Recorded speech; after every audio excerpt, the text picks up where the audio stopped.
I would like to make a statement in my capacity as the representative of India. I join others in thanking the Secretary General for his comprehensive briefing and insights into the issue. I welcome the participation of the permanent representative of Ethiopia in today's meeting. Let me begin by strongly condemning the terrorist attack in Kabul today. We extend our heartfelt condolences to the families of the victims of this terrorist attack. Today's attacks reinforce the need for the world to stand unitedly against terrorism and all those who provide sanctuaries to terrorists. Today's meeting under the agenda item Peace and Security in Africa has been necessitated by the humanitarian situation in Tigray, which is witnessing continuing fighting between the Ethiopian Defense Forces and the Tigray People's Liberation Front. In recent weeks, the conflict has intensified and now been spread by one side, TPLF, to the neighboring regions of Amhara and Afar. The conflict is having a severe impact on the civilian population, particularly women, children, and the elderly, and has resulted in the killing of innocent civilians, human rights violations, and use of child soldiers. The unilateral ceasefire announced by the government of Ethiopia in June 2021 was an important step aimed at improving the worsening humanitarian situation. Unfortunately, the opportunity provided by the ceasefire seems not to have been grasped, with the continuing aggression and belligerence of one side and spread of fighting beyond Tigray region. The humanitarian cost and suffering due to the conflict is unfortunately mounting.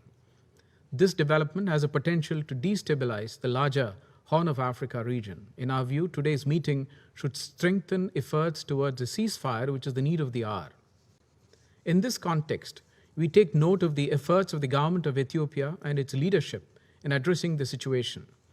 The government has been working with humanitarian partners, including the UN Office for the Coordination of Humanitarian Affairs, the World Food Programme, and other agencies to alleviate the suffering of the people. We deeply appreciate the efforts of the Secretary General in this connection. The humanitarian access has been improving progressively with more convoys reaching the areas in need. This is demonstrated by the statistics provided by OCHA and WFP. The communication and coordination between the Ethiopian authorities and humanitarian agencies has improved significantly in recent weeks. We welcome the establishment of a regional emergency coordination center in Semera, comprising federal institutions, regional counterparts, WFP, and UN OCHA to facilitate the movement of trucks along Afar routes to Tigray and to coordinate emergency assistance to displaced people. We urge sustained close coordination between humanitarian agencies and the Ethiopian authorities to bridge the remaining gaps. At the same time, there is an urgent need to scale up efforts consistent with UN guiding principles for humanitarian assistance. At this juncture, Ethiopia needs all the support it can get from the international community. The international community should come together, treat the emerging situation with sensitivity and seriousness, and extend all possible humanitarian assistance to Ethiopia.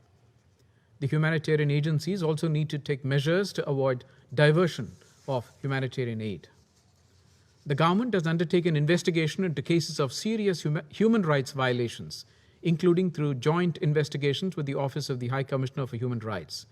We strongly denounce and condemn all atrocities committed by armed groups against civilians, including children. Those responsible for human rights violations and sexual violence perpetrated in Tigray should be prosecuted. For decades, Ethiopia has been an engine of economic growth in the Horn of Africa region. Today, Ethiopia needs support from the international community, including from the African Union and the United Nations, to address issues related to the conflict. The solution to the conflict must be Ethiopian-led and within the constitutional framework of Ethiopia. India continues to underscore the importance of mutual trust, engagement, dialogue, and reconciliation for lasting peace and stability. India reiterates its strong commitment to the unity, sovereignty, independence, and territorial integrity of Ethiopia. I thank you.